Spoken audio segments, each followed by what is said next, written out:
Hello viewers, welcome to Buli cooking program. আশা করি আপনারা সবাই ভালো আছেন। এই দেখুন, আজকে আমি ওল দিয়ে, আলু দিয়ে আর এই যে রুই মাছ দিয়ে করব।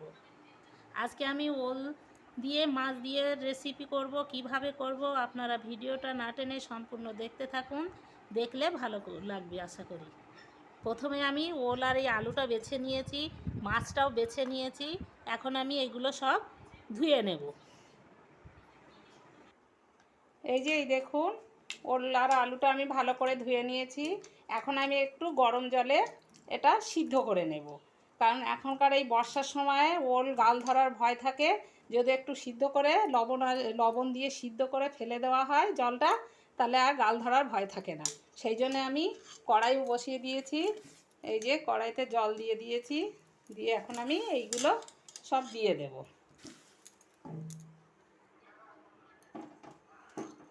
এই দেখুন, আমি ওইগুলো সব দিয়ে দিয়েছি আর একটু লবণ দিয়ে দিচ্ছি। এই লবণ দিয়ে জল দিয়ে আমি এটা একটু সিদ্ধ করে নেব।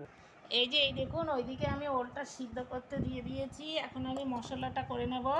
এই যে এতে আমি জিরে, কাঁচা লঙ্কা দিয়ে দিয়েছি। এখন এই যে রসুনও দিয়ে দিচ্ছি, আদাও দিয়ে দিচ্ছি, আর এই যে দুটো মিডিয়াম সাইজের পেঁয়াজ দিয়ে এখন আমি এটা মিক্সিতে বেটে নিয়ে আসবো। এই যে এখন এটা আমার একটু সিদ্ধ করে নেওয়া হয়ে গিয়েছে। এখন আমি এই জলটা ফেলে দেব।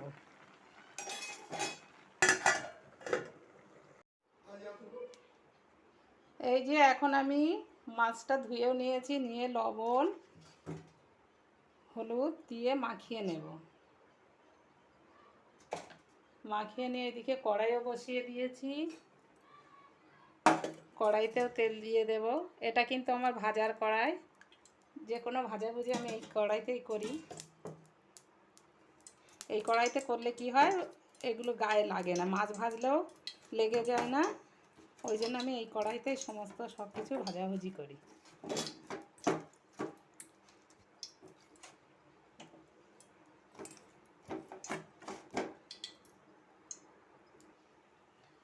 এই যে দেখুন, তেলটা হয়ে গিয়েছে। এখন আমি মাছগুলো সব দিয়ে দেবো।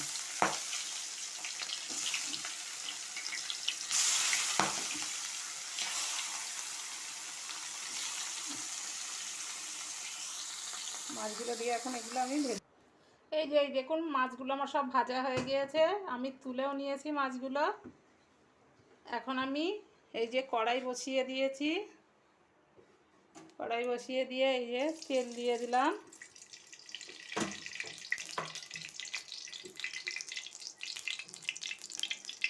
তেল দিয়ে দুটো তেজপাতা, এই যে একটু দারচিনি, চারটে এলাচ, আর এই যে 4টে লবঙ্গ দিয়ে দিলাম। দিয়ে এখন এই যে একটা মিডিয়াম সাইজের পেঁয়াজ কেটে নিয়েছি। পেঁয়াজ আমি বেটে দেবো বলে ওই জন্য পেঁয়াজটা একটু কম নিয়েছি। নিয়ে এখন এই পেঁয়াজটা আমি একটু লাল লাল করে ভেজে নেব। এই দেখুন, পেঁয়াজটা আমার একটু ভাজা ভাজা হয়ে গিয়েছে। এখন আমি এই যে মশলাটা বেটে রেখেছি, সেই বাটা মশলাটা দিয়ে দিচ্ছি। এতে কিন্তু জিরে, কাঁচা পাকা লঙ্কা, আদা, রসুন, পেঁয়াজ সব একসঙ্গে আমি বেটে নিয়ে এসেছি। আমি এটাও এখন একটু কষিয়ে নেব। এই দেখুন, মশলাটা আমার কষানো হয়ে গিয়েছে। এটা কিন্তু আমি জিরের গুঁড়ো দিয়ে দিয়েছি 1 চামচ, আর একটু এই যে হলুদও দিয়ে দিচ্ছি। দিয়ে এখন আমি এই যে সিদ্ধ করে রেখেছিলাম ওল আর আলু, সেটাও আমি দিয়ে দিচ্ছি। দিয়ে এটা আবার ভালো করে কষিয়ে নেব।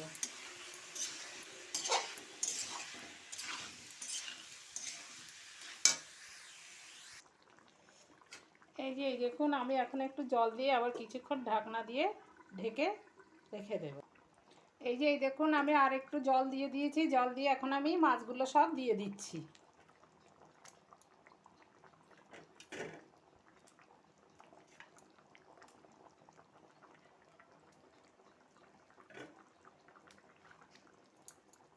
এই মাছ দিয়ে এখন আমি ঢাকনা দিয়ে ঢেকে আবার কিছুক্ষণের জন্য রেখে দেব।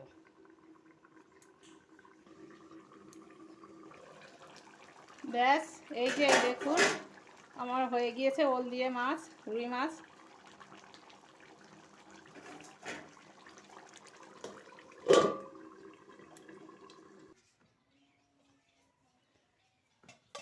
ব্যাস, এই যে এই দেখুন হয়ে গিয়েছে আমার ওল দিয়ে রুই মাছের রেসিপি।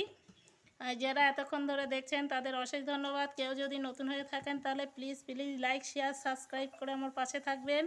আর কেমন হয়েছে ওল দিয়ে রুই মাছের রেসিপি কমেন্টসে জানাবেন। আপনারা ভালো থাকুন, সুস্থ থাকুন। ওকে, বাই।